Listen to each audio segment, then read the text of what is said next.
Actually ह्याच्यामध्ये आम्ही टीमची संख्या वाढवलेली आहे. सध्या 13 टीम आहेत आणि कंटिन्युअसली त्याची शोध मोहीम चालू आहे. त्याच्या गावाच्या आजूबाजूच्या ठिकाणीही काही बस स्टँड, रेल्वे स्टेशन्स वगैरे अशा ठिकाणीही आपण CCTV फुटेज वगैरे कनेक्ट करत आहोत. त्याचबरोबर तांत्रिक विश्लेषणावरून त्याच्या कॉन्टॅक्ट्समधले जे लोक आहेत त्यांच्याकडेही इंटरोगेट करत आहोत. त्याच्या फॅमिलीच्या लोकांनाही आपण चौकशीसाठी हे घेतलेलं आहे, ताब्यात घेतलेलं आहे.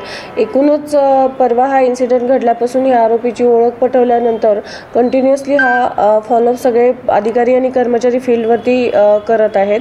त्याचबरोबर आता माननीय आयुक्त सरांनी 1 लाखाचं बक्षीसही जाहीर केलेलं आहे या केसमध्ये. जो कोणी, कारण तो जर आजूबाजूला त्याच्या गावाच्या वगैरे फिरत असेल तर त्याला पकडून देण्याच्या दृष्टिकोनातून 1 लाखाचं बक्षीसही या केसमध्ये जाहीर केलेलं आहे.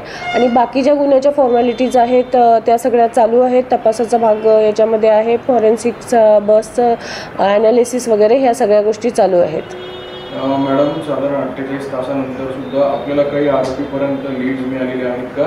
आरोपीच्या कुटुंबाच्या पैकी कोणाकोणाची चौकशी आपण केली?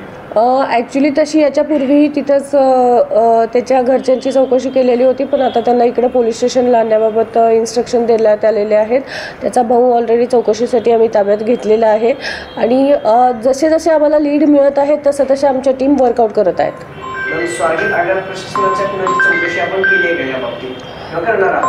नाही, चौकशी तर होईलच या प्रकरणामध्ये. तो तपासाचा भागच येईल याच्यामध्ये त्यांची चौकशी करणं हे. पण त्यांचे काही अधिकारी वगैरे काल येऊन या संदर्भात मला भेटून गेलेले आहेत.